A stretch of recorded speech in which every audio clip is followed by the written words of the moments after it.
Hey everyone, welcome back to The Bigger Picture. I'm your host, Mike Biggers, and this is a show where we like to take a leap into the weird, wild, and sometimes wonderful world of conspiracies and outside the box thinking.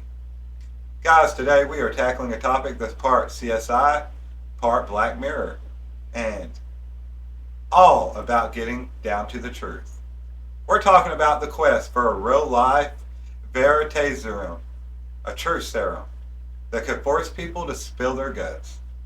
And no, we ain't just talking about your mom's special brand of questioning after you come in past curfew. No, nothing like that. This is a serious and sometimes dark chapter in the annals of science and governance.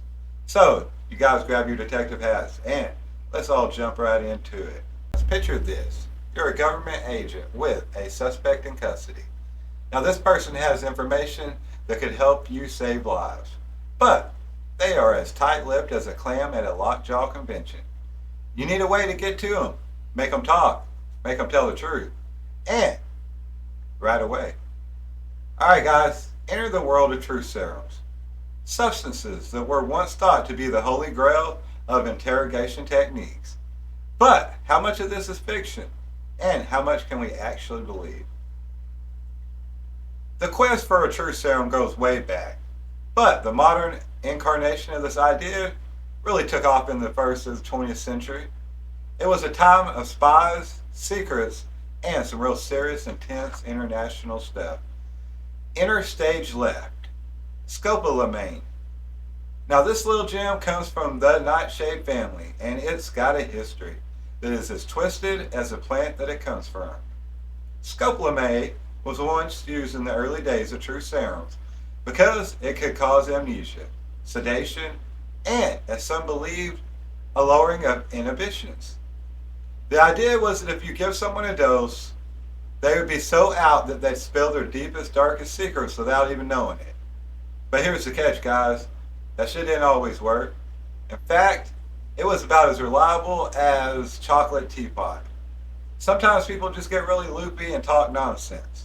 Other times, totally unresponsive. It was a bit of a gamble, and people probably sometimes lost their lives. But hey guys, that didn't stop the government from experimenting.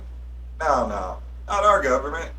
During the height of the Cold War, the CIA and other agencies were all about finding that perfect way to get inside the heads of their adversaries. Enter, you already know, that Project MK Ultra. Now that's a top secret program that played around with all sorts of mind altering substances, like LSD, barbiturates. They were just trying to create a surefire way to make people spill the beans. And hey, let me tell you, did they try? They tested these drugs on all kinds of unexpected citizens, soldiers, and even on each other.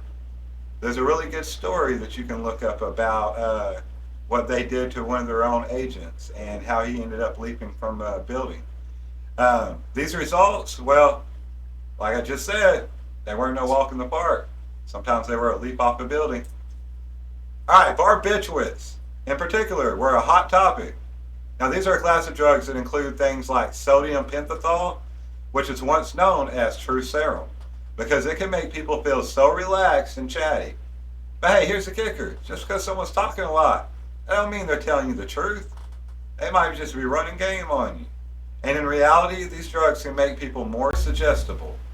So if you ask the right questions, you can probably get them to say about anything. Alright guys, now and let me point out, sometimes that was the agenda, to make them confess to things that they may not even done. Now let's fast forward to today. Do we have some kind of truth serum that actually works? I mean, the short answer, no. I mean, there's drugs out there that can make people really talkative, but there ain't no magic pill out there that's going to make somebody spill all the truth, the whole truth, and nothing but the truth. Why?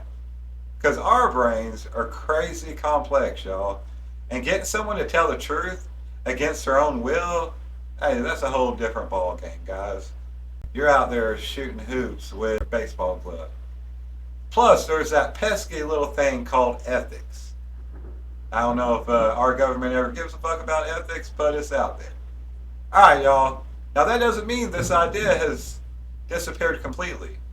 There are scientists that are still trying to find better ways to detect deception, like using lie detectors, which we know are fucking crazy, and even analyzing brain waves. But hey, let's be real, y'all. We ain't living in some sci-fi movie, and we ain't likely to see no true serum that's a foolproof anytime soon. So, what's the takeaway from all of this, y'all? Maybe don't put all your eggs in one basket, guys, because you may be in way over your head. Alright, guys, as always, this is a bigger picture, and you already know I'm your boy and your host, Mike Biggers. And hey, we'll see y'all in the next one, guys.